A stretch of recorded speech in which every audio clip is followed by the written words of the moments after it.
Welcome to the Sales Influence Podcast, where we talk about finding the why in how people buy. I'm your host, Victor Antonio, and today I want to talk about a question I received, and I've been getting a lot of questions about retail. You know, how to use some of the selling techniques I teach on retail, because I'm usually talking about business to business. So many of you are writing in and saying, Victor, let's do some B2C stuff. Let's talk about business to consumer, and I'm getting a lot of retail questions. So this question comes from Joanne. She said, sir, by the way, when you send me an email, don't put sir. Anyway, sir, may I consult you quickly? If the client says they have no time or they're just browsing, how do you think we can make a sale? And they're already in the store, but that's what they say. So in other words, I have to assume she didn't give me a lot of detail, so I'll have to fill in some of the context here. Let's just assume that she's working in a clothing store. And we've all done this, right? We've walked into a store, somebody says, can I help you find something? And you say, nah, I'm just looking around. But most people don't know that simply asking that question, can I help you find something? Studies have shown that sales are increased by 30% by simply asking that question. So the question by itself is already an influence mechanism. It gets people to buy 30% more of the time.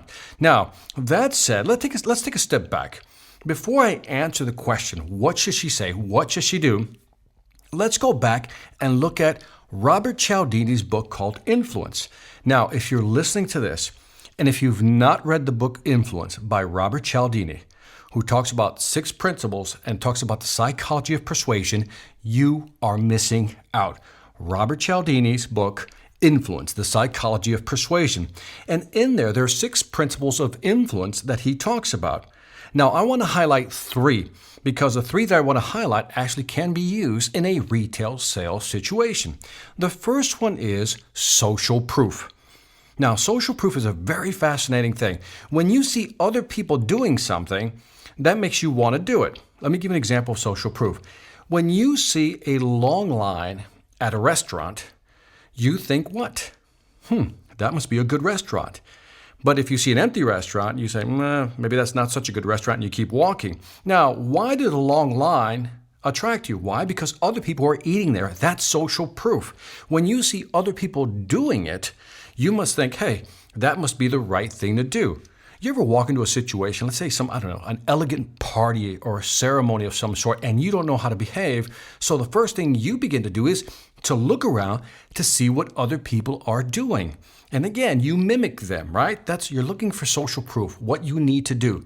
Now, when you see other people doing something, like I say, somebody owns a house, you say, well, there's social proof that somebody can own a house and maybe I can own that also.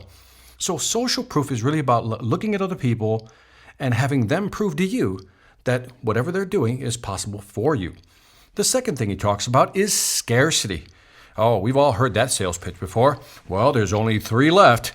That's scarcity. When you talk a buyer into buying something by letting them believe that if they don't make a decision right now, they're going to miss out on an opportunity. That's scarcity. The third principle that he talks about is liking. Now, this is important. As simple as that statement may be, liking, it's an important statement because people who are like you are going to like you. In other words, when people sound like you, when people look like you, when people behave like you, at a subconscious level, you like them more. In fact, one study showed that if I simply said to you, I really like you, immediately you're going to have a positive reaction towards me and you're going to start liking me also. Why? Because I told you I like you. So when people know you like them or you're very similar to them, there's a connection there. There's some type of synchronicity going on. So again, 3 of the 6 principles of influence that Robert Cialdini talks about is social proof. What other people are doing is proof that maybe you should do that also. Scarcity, get it while it lasts, and liking. If I like you and you like me, I guess we like each other. And people buy from people they like. We've all heard this, right? So now, let's go back to Joanne's question. Sir, may I consult you quickly? If a client says they have no time or they're browsing, how do you think we can make a sale?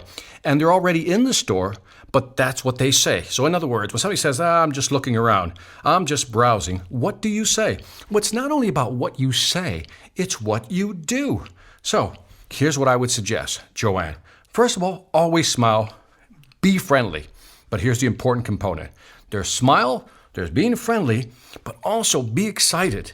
There's something about enthusiasm. Part of selling is transferring that enthusiasm. So when somebody walks in, you smile. No matter what their attitude is, you're going to smile, you're going to be friendly, and you're going to be excited about what you're selling. Says, and if they say, we're just browsing, you say something like this. Well, we love it. In fact, you say, I love it when people come in here to browse. We have a lot of things going on.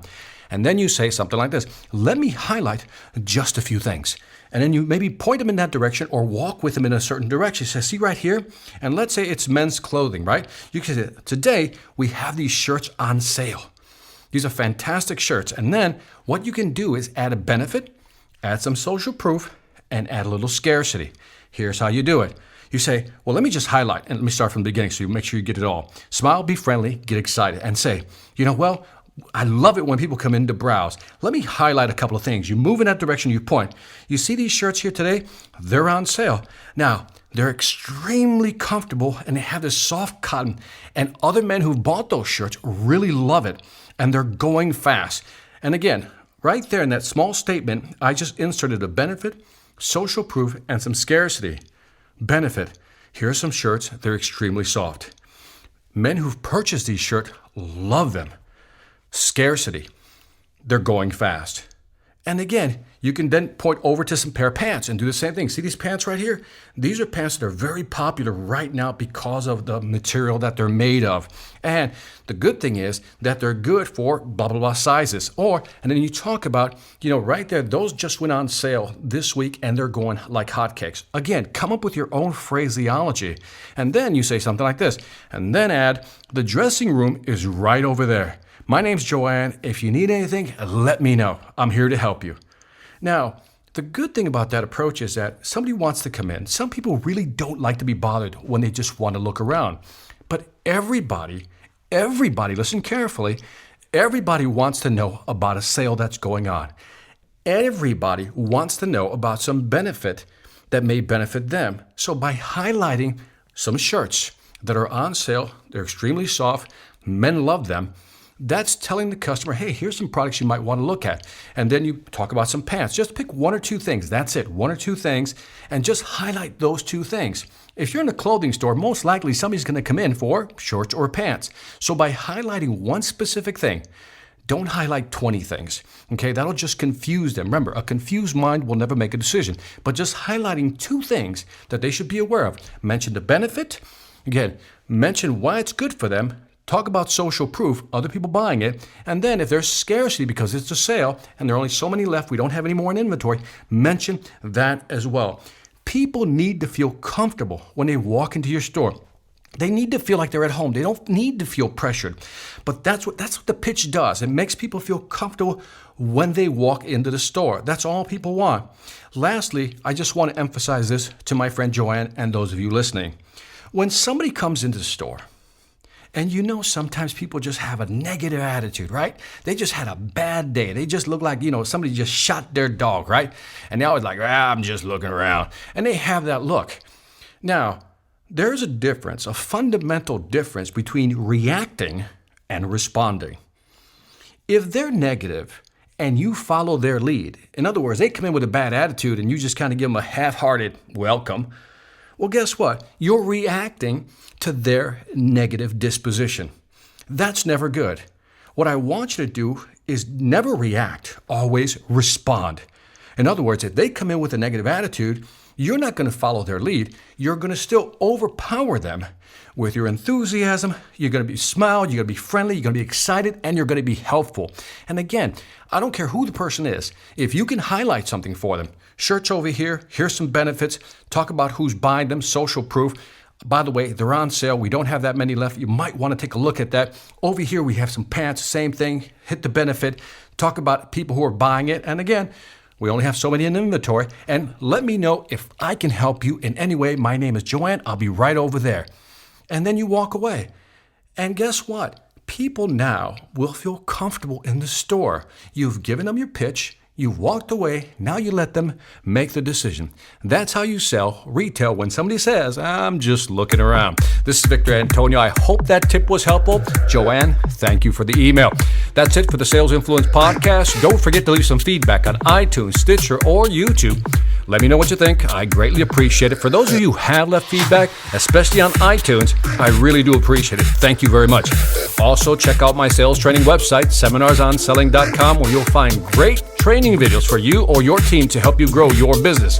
Lastly, I want to thank you for listening. This is Victor Antonio, always reminding you, selling ain't hard when you know how. Take care. Every manager can feel it. The difference between a motivated, value-driven sales team and one that's stuck in a rut. CEOs know the difference too. They can see it clearly in the profit and loss columns. The question is, how do you get your team to this elite level? Is there something extra you can do to break through the remaining resistance and equip them with the right mindset to grow your business? Yes, there is. But you're not going to do it with one of those cheesy inspirational speakers or some self-proclaimed guru. What you need is someone with a real business track record to deliver key insights in a captivating way, to give your team the right tools for selling in today's tough marketplace. Enter Victor Antonio, experienced executive, innovative thinker, compelling speaker. He's ready to deliver the message you need your people to hear, not with a canned speech, but a customized, dynamic keynote designed to deliver results. Bring Victor Antonio to your next event before the competition does.